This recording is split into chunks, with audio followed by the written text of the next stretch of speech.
You're recording? Okay, wonderful. Okay, so welcome teachers. I came up with this idea because the Parents Association, I know recently did a video, right, of all the parents that, really thanked everybody, the teachers for their efforts. And I am one of them who are just so grateful for everything you guys have done.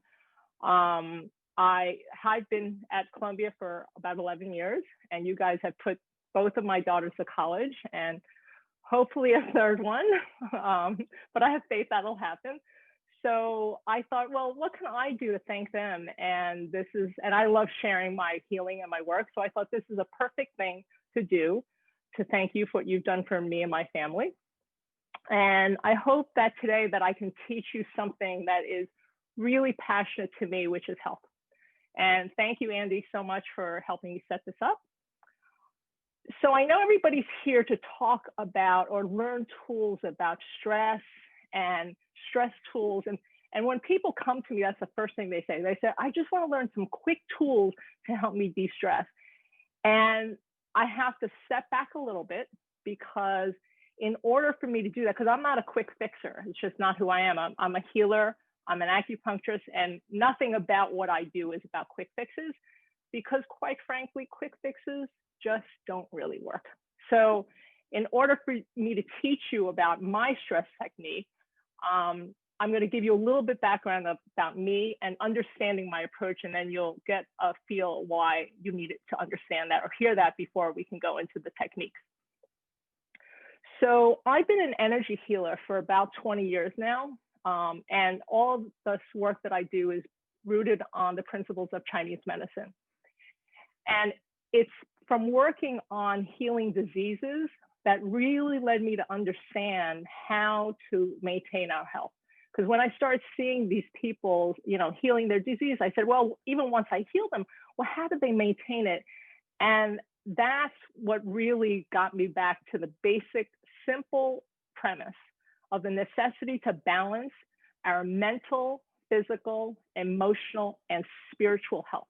It is all of those energy centers that's imperative for us to maintain if we want to stay healthy and stress-free. So I have a pretty interesting background. I was born in Hong Kong, but I moved here into New York when I was 6. And I grew up in a pretty traditional Chinese household, but I was completely educated in the West. So I was really mostly influenced. That's why I have no accent. And I was really influenced by Western thought. And but I didn't realize that deep down in my genes and my blood, that my heritage, my Chinese heritage and beliefs were all there. And I really wasn't aware of that. And I was born left brain dominant. Andy, I was a mathematician. I was a computer scientist. And I was actually a computer programmer and analyst and consultant for about 12 years, for the first 12 years after I graduated college. And it wasn't until life has a funny way of doing things, right, led me out of that career and path into my next one, which was becoming an acupuncturist. And that's when all that subconscious and inherited beliefs that were deep rooted started to emerge. And it was really at that moment that I started to merge the two cultures of West and East inside of me. And that was really interesting, because most of my clients, when I started 20 years ago, and even still today, are Western people, right? I live on the Upper East Side. I'm married to an Italian Jew, right? So this is, my kids go to Columbia Grammar or Columbia Prep. So trying to heal Western people with Chinese medicine and Chinese philosophy is really exciting. And let me tell you, really challenging, because it's two really very different ways in approach to life.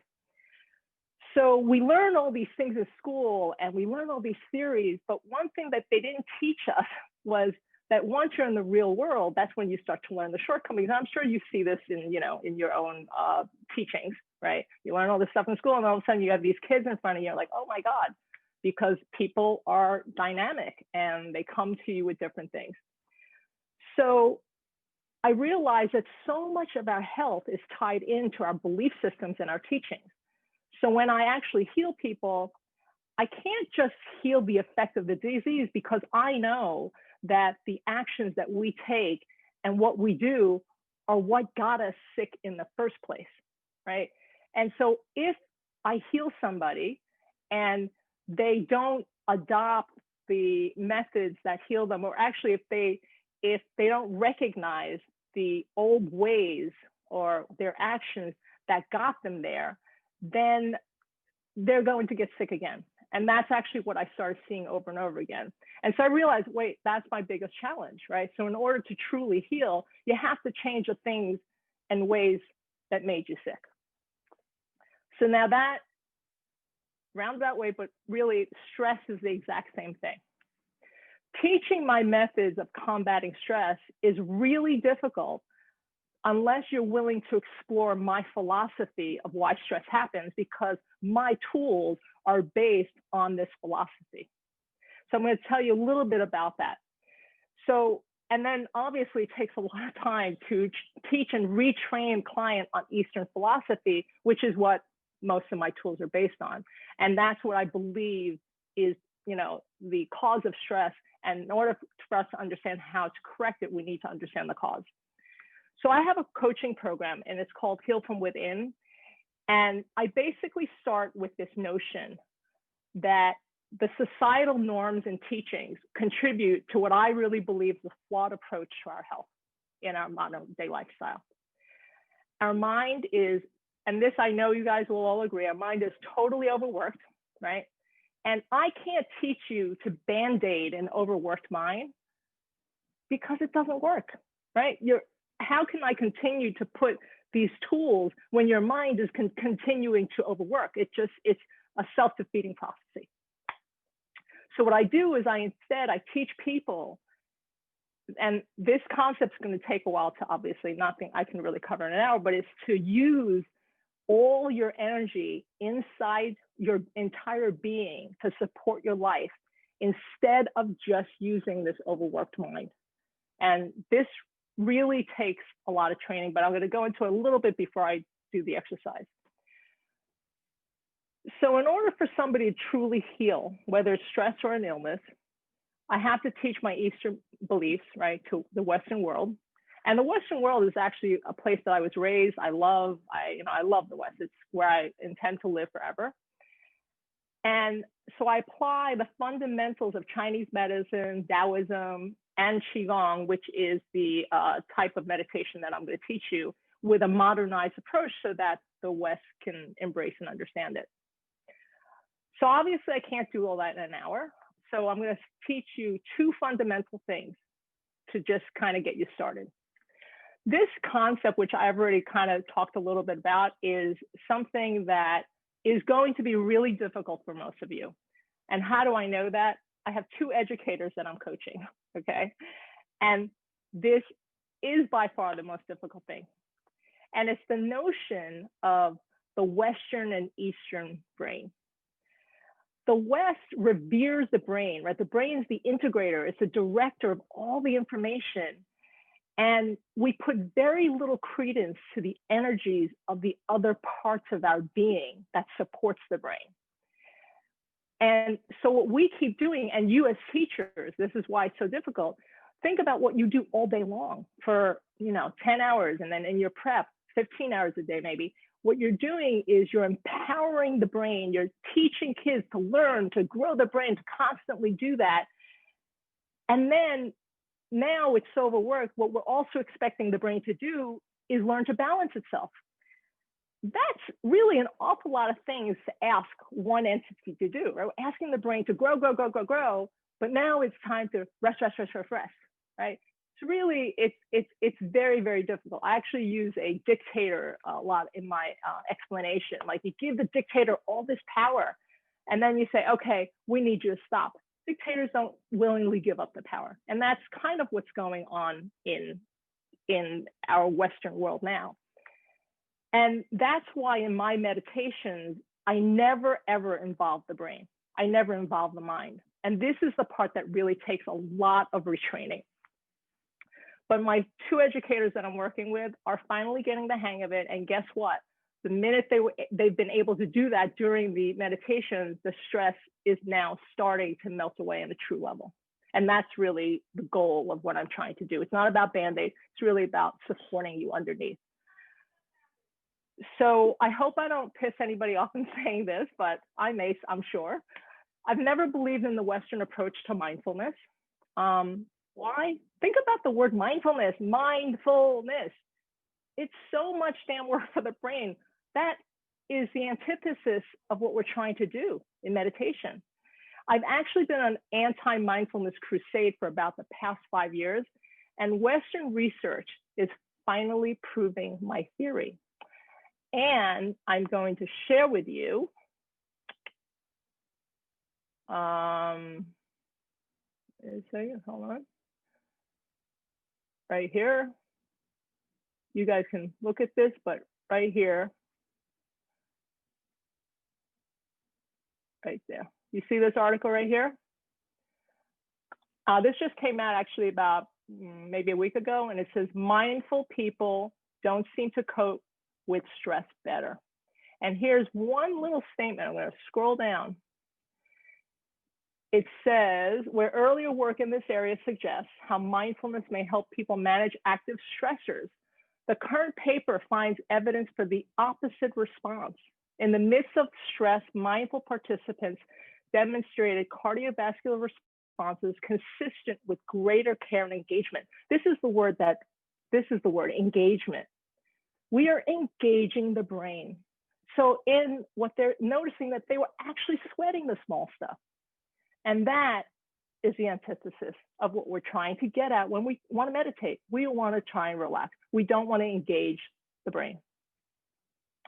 So obviously I am super happy when I see stuff like that, because then that supports what I've been trying to tell people, but going against the tide. But I do want to make the distinction between Western mindfulness and the Buddhist practice of mindfulness, because that's the Western mindfulness is actually the extraction of one piece of Buddhism. And it's one element within an entire system. So the West has extracted it and made it a solo practice without the fundamental teachings of Buddhism. And that's the problem for me, right? So if you want to study it in its entirety, yeah, of course, it's just one little thing, one little piece. So if we're not going to use the mind, what am I going to teach you today? This is where the notion of Qi comes in. So Qi in Chinese is considered, sorry, I'm going to just take a little drink of water. I don't know how you guys can do this all day long without, my mouth's already dry and it's 10 minutes in. Qi in Chinese is considered a life force. The West thinks of Qi as energy, and it is, but it's really a lot more than that. It's really an elemental force that's the precursor to what we actually manifest. So Qi, this energy, can manifest into anything. And I know my science teachers are going to be aware of this, right? We're all built on the same building blocks, right? We have protons, neutrons, electrons, right, that all make up these atoms. But even though we all have the same building blocks, we manifest into different shapes and forms. So this same building block creates human shape, but blonde hair, or black hair, or brown hair, creates a dog, plants, etc. So the Chinese really understood this notion of Qi and really built an entire medicine around it. It's accessing this life force called Qi. And I'm going to share another picture with you, just so you can get a visual. Okay. So this is the characters for Qi, which just means energy. And Gong means the cultivation of this energy. So it's just a practice of cultivating energy. And yes, you see this nice little ball that I have here, which shows you energy, because energy does have mass. And so the Chinese understood that they built an entire medicine on it. And as a healer and an acupuncturist, this is actually how I balance you, right? I access your Qi and I balance and reorganize you. That's how I get you healthy. Qi Gong takes this notion of Qi, that there's energy all around us, right? We've got the sun, the moon, the air, right? It's all energy, because without it, we wouldn't be alive. And we have that energy that converts into us. We breathe that in, and then it creates different Qi within us. So we have to understand that we're not just the mind, right? So in my meditation, I teach you how to connect to this feeling of Qi. And so instead of focusing on the mind and mindfulness and getting calm mind, I'm just asking us, let's just shift to connect to feeling this Qi. And that definitely is going to take time. And why can we feel energy? Because we know that energy can be felt, because energy is mass in motion, right? It's this speed and mass creates this energy. So that Qi ball that I was doing, it's that motion that gives you that feeling. And it definitely takes some time to develop, so don't worry about that. I'm going to show you a couple of really simple things just to kind of get you guys started. So the only thing I just want you to understand is that when you're doing Qigong with me, we're just accessing this life force. And we're using this life force to balance the Qi within us, that life force within us. So that's really simple. All you're saying, I just want to cultivate and feel this Qi. So given that, I don't know if you guys, I know Andy included in there, I have a couple of, I have like 3 free YouTube videos, right, of you know, small Qi meditations. Did you guys do any? The one that we're going to do is called Qi Awakening. Did anybody do that or no? Just gives me a sense of what, okay, no problem. So we're going to do that, which is an exercise. It's just basically a padding exercise. And what that is just awakening the Qi inside of us. People love it because it's tangible. They feel it, and they feel it really amazing afterwards. And actually, I'm going to tell you a little secret.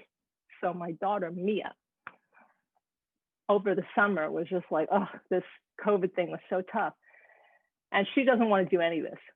And I would, every once in a while, I'd have to bribe her. I'm like, okay, you know, do this. And then she would do it. And my family would always say, wow, she was so much better that day. Every day she did it. She was more attentive. And I would love, this routine is 10 minutes. I would love for you guys, if we could somehow get your kids to do it when you're back at school, you know, get your kids to do this. You know how in morning assembly, do this for 10 minutes? I'd be really interested to see what the change is in these kids from your perspective, from what you would see. I think it would be a really interesting experiment to awaken, balance their Qi, 10 minutes, and it's okay because they're not even meditating. All we're doing is activating their Qi. So anyway, I'm putting that out there, and however it works, it works. And then the second part of what we're going to do is just a simple breathing exercise and how we feel this Qi inside of us. And it's really very simple, but I think that's all I'm going to kind of do today. Okay. So before we start the Qi awakening, does anybody have any questions with what I said or, you know, anything? No? I was a good teacher? No questions? Or maybe you guys, okay, great. So let's do that. Let's all stand up.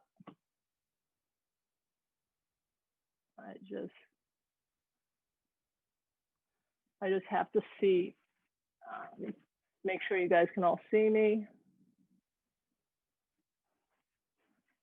Okay, how is that? Is that good? Yeah, okay. So let's just start with, this. Let's kind of raise our shoulders up and let it drop. Yeah, let's do that a couple more times. And one more time.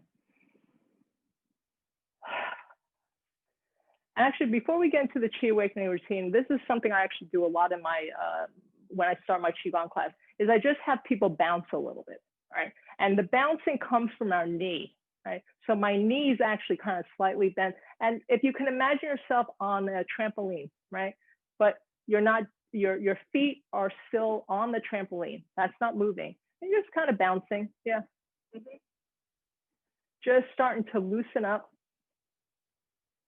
I see a couple of really good bouncers there, actually. A lot of times when I start doing this with people, they go, and I'm like, no, loosen up. They're like, oh, yeah, I'm loose. I am loose.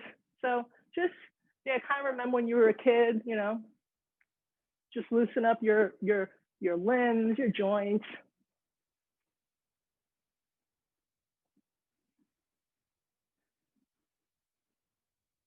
And I kind of just, even, you know, your back if you want to. There's no resistance. Basically, the idea is we're just kind of paving the way, setting up our body to loosen up with no resistance.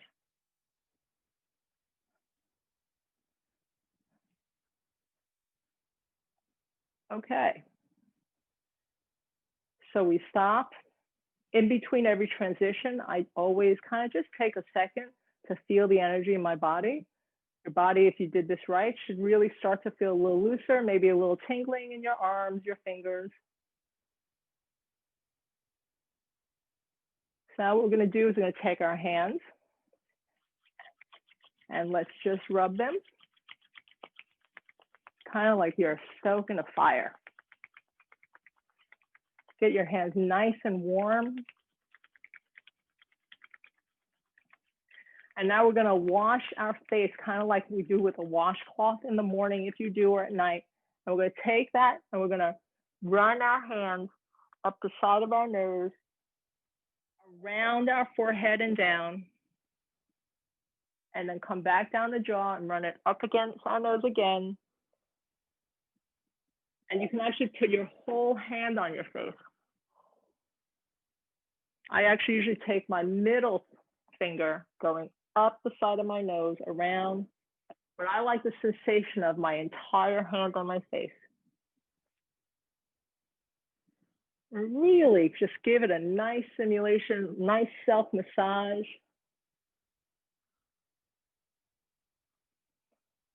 And now we're going to take our hands, take your fingernails and run it through your scalp.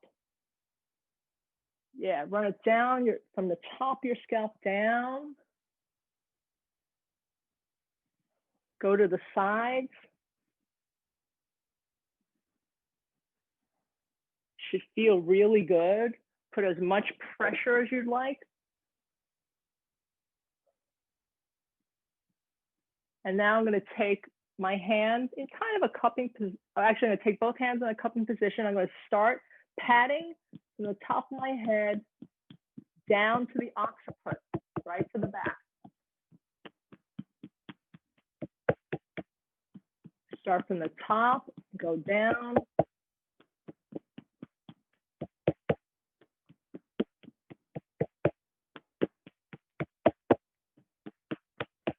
And now I'm going to take my one hand, cup it, and we're just going to pat right where the occiput is in the back, just from ear to ear, right? Just go from side to side.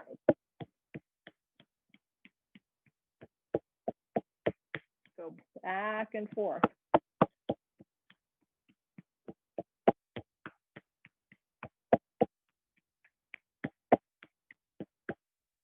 Okay.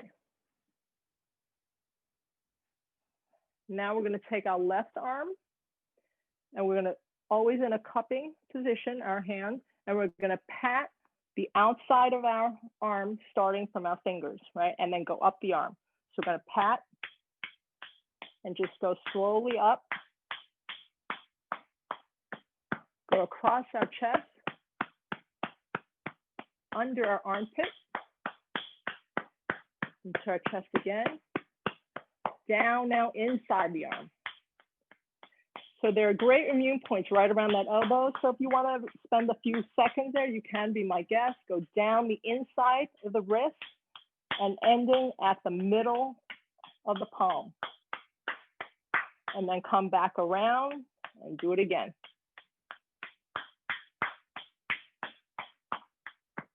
Over to the chest, under the arm.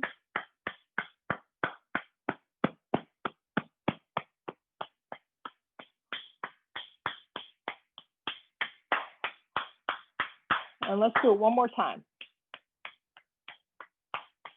These are great points right here on the outside of that elbow. It's actually big immune points, preventing colds, under the armpit, and then down, back down the inside of the arm.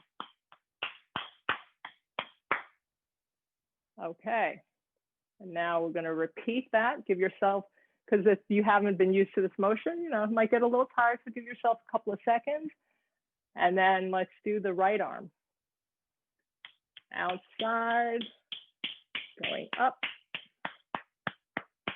into the shoulders. And if there's any spot that you feel like, oh, it's a little tender, you can spend a couple extra seconds there. We're just awakening the chi in that area. Going back, down, the inside of the arm, down to the palm, and turn and go back up.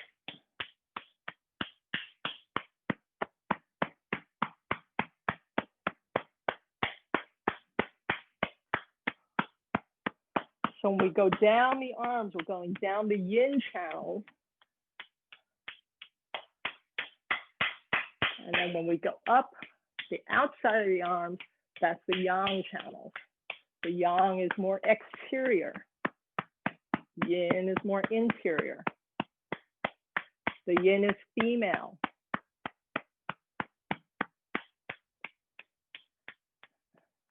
And then the last one.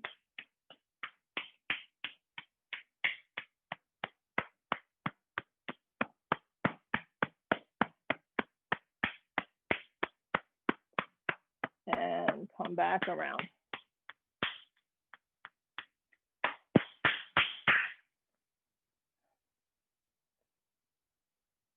Okay, just take another few seconds to go into a transition. The next thing we're going to do is we're going to take a loose fist, just like this, and we're going to place it behind us where our kidneys are, right? And you can just think of it as a space in between it's in our waist, a space in between our hip and our last rib. So you place it there, that's where your kidneys are. And you kind of use it to almost knead the kidneys, right? So you go left, kneading left, and then right. Right. So as I turn to this left side, I'm pushing in just a little bit. It's just, you know, the kidneys are deep, so we want to just give a little stimulation there.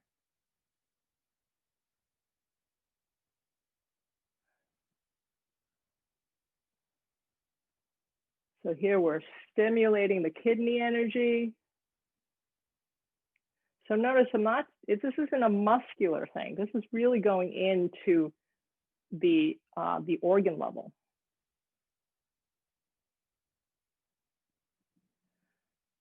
Okay, so now we stop. We're going to take this loose fist again, and we're going to tap our sacrum. This is actually pretty important for people who sit a lot, right? Get up and just kind of get that energy flowing.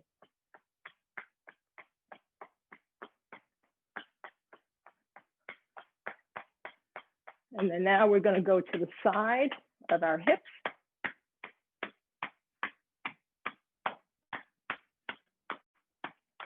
And we're going to continue going down the side of our legs.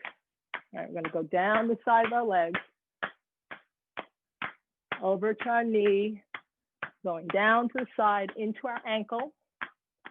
And then we're going to cross over, come back into the inside of the leg from the ankle up. And that's tender for most people, which is totally fine.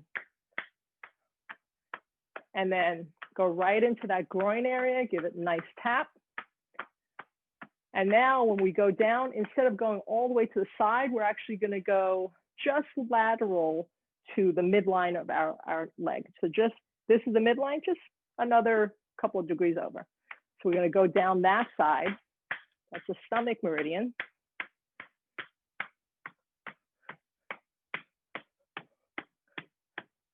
And then come inside again. That spot may be really sore in some people. but it is normal to be a little sore. And let's do that one more time. Just come lateral to that knee.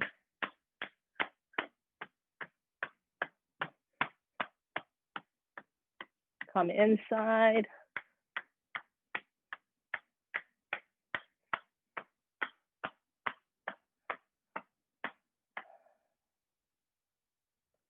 Okay.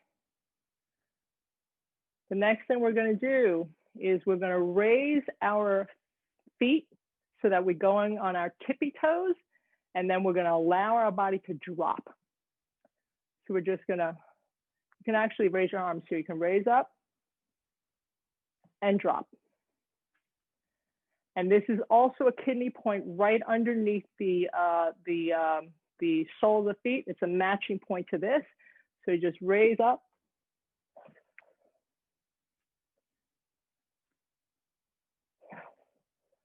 And when you raise up, you can inhale and exhale down.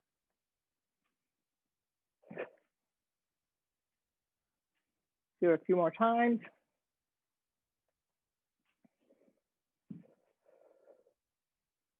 Two more times. And three.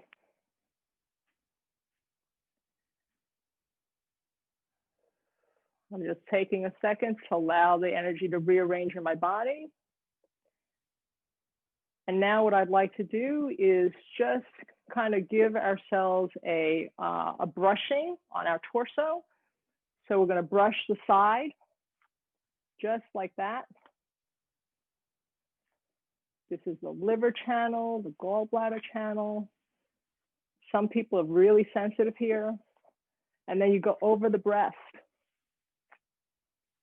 Get that energy moving through the breast. And then right in the medial of the breast, right? Right from your collarbone down.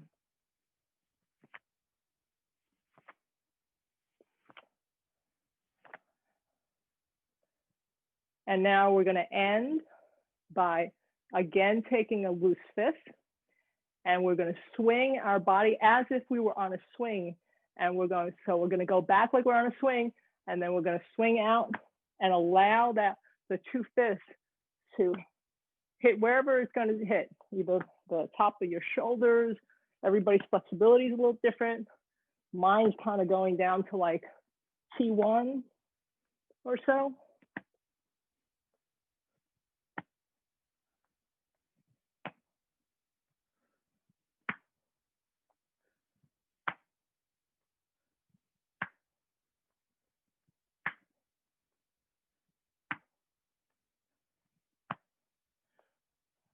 Nine, 10. Okay. So now that we're here, it's a perfect time to entree into our breathing.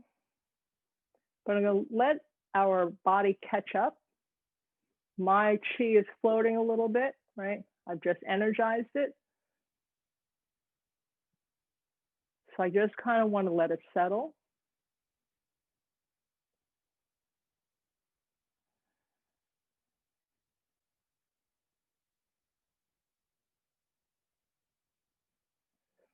So I just want to teach you a really simple breathing exercise. And this is going to be hard for my yoga teachers because it's the opposite of the breathing that you do.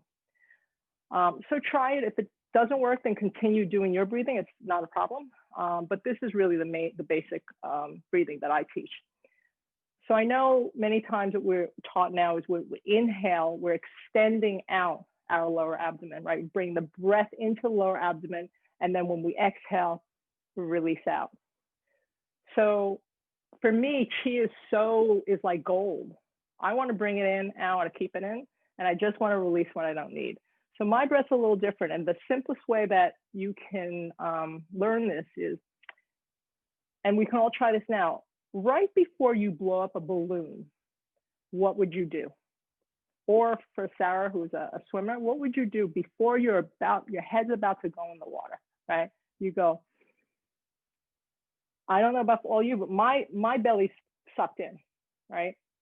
And then when I exhale, now if you imagine yourself the balloon, right? You're imagining you are the balloon. When you exhale out, I want that breath to gently push my abdomen out. Gently. It's not Qi Gong is always about gentle. So I just want to show you just in terms of the balloon, right? We go, and then that air is going back inside of me.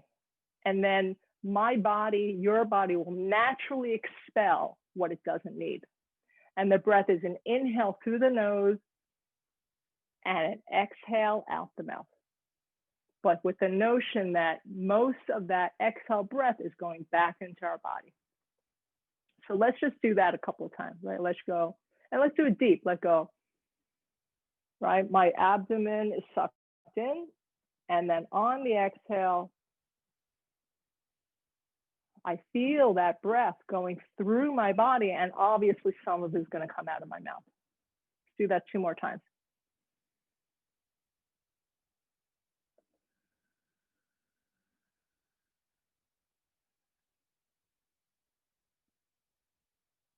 And again.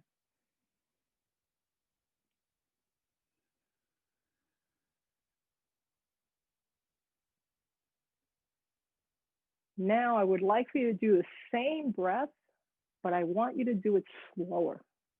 I want you to inhale, just gently bring it down into that lower abdomen, just really slow.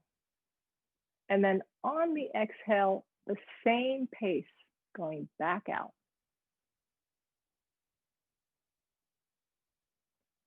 Always remembering that on that exhale, when we're not releasing all of it, there's some great stuff that we want our body to nourish.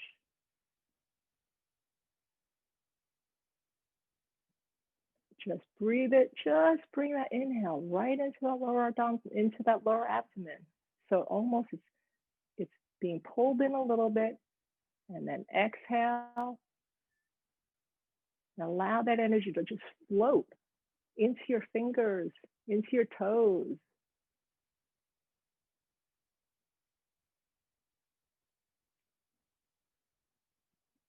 As if we're inflating our body. We're inflating the cells of our body. We're inflating it like a balloon.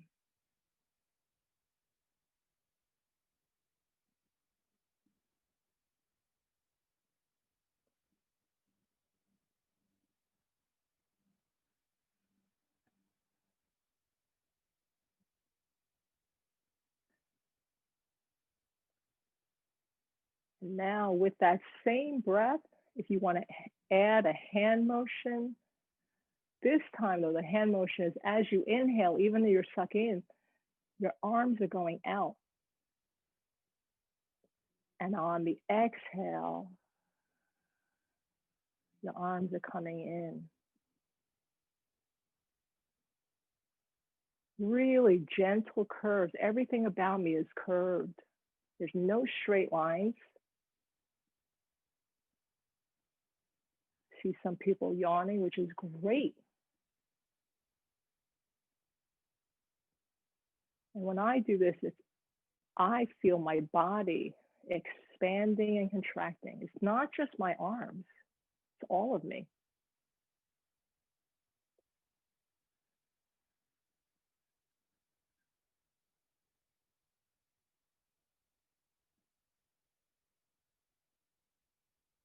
And people say, well, what if I have thoughts? That's no problem. We're not trying to control our thoughts. Who cares? It's almost as if you can let your thoughts wave through, allowing this chi to kind of wash through it. Because we're really not giving much attention to it. What we're really giving attention to is this chi.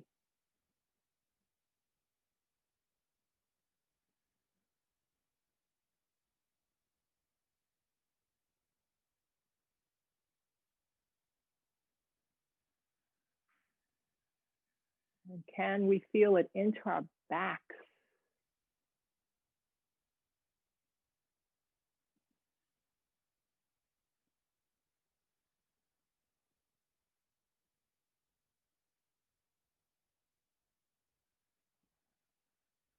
And when you're ready, you can place your arms down your side or in the Qi stance, which is your one hand over the other, thumbs interlocked, just resting gently. And this is actually the most important part of all Qi Gong meditation, the very end. We let that energy brew inside of us. We've done the work. Now let it work for us.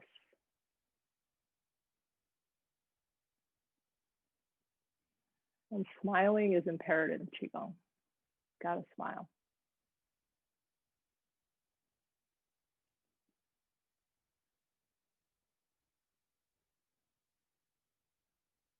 And that is the end of this demonstration. Thank you all for joining me. So before I take questions, which I'm going to, I want you to understand that for health and stress, the tool I use is Qi and Qi Gong. And the why is to balance our 4 energy centers: the mind, body, spirit, and emotion. And for stress, we need to balance that in order to rein in the mind. And the only way we can rein in the mind is if we learn how to use the energy in the rest of our being, and it's strong enough to rein it in. Because we're not going to rely on the mind to do it on its own, because it's not going to. And the how is what is unique to every Qigong practitioner, just like every teacher. There's different schools of thought, psychology, teachings, medicine, right? It's all different tools, and that's what's beautiful, what makes the world go round, and what resonates for 7 billion people in the world. There's not one person, one technique that's going to apply to everybody. So mine is called Heal from Within, and that's my program. It's called Heal from Within.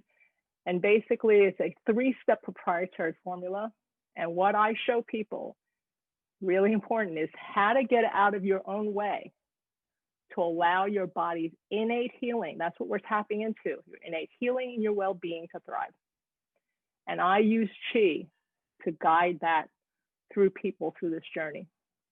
And the basis for my stress, and this is my stress formula, is 3 things. I help people remove their negative energy. I help you. That's what I do. I don't like to do work. I'd rather you do it. And I help you, after you remove the negative energy, to reboot that system that's inside of us, to give ourselves a fresh start. We rearrange the energy. And the only way for me to help people get out of, to conquer their stress, is helping them return to this inner core that's inside of every single one of us, so that we can live from a place of strength, stability, love, and confidence. That is how you tackle stress. Because you've got to be able to come from this place of strength. You can't come from this place of strength, then everything's gonna, tackle you. So that's really what I teach. That's how I teach people to get rid of stress, is by getting them back into here. But that's, a process.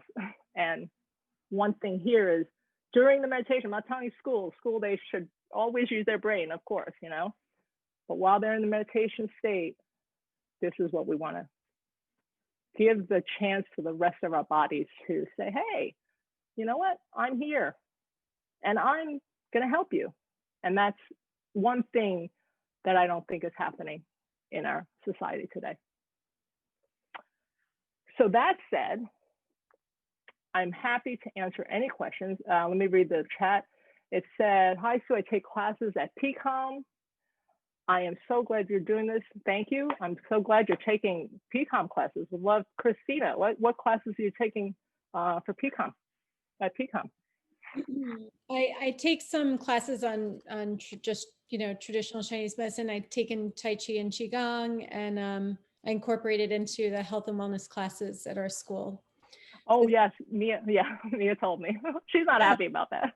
They do. Well, they've been doing Tai Chi, but we're about to move on to Qi Gong. So she'll get some more in her days. You know, I'm so happy when I saw that curriculum. And Mia is funny. I said, you didn't tell me. She goes, yeah, I know, because I didn't want you to join in. She was all nervous about that. So yeah, I think it's great. So I was actually going to ask you, yeah. maybe I wouldn't do it to Mia's class, but if you were okay with me showing the you know, what Andy sent us, that's on, I think, YouTube for yeah. Mm-hmm.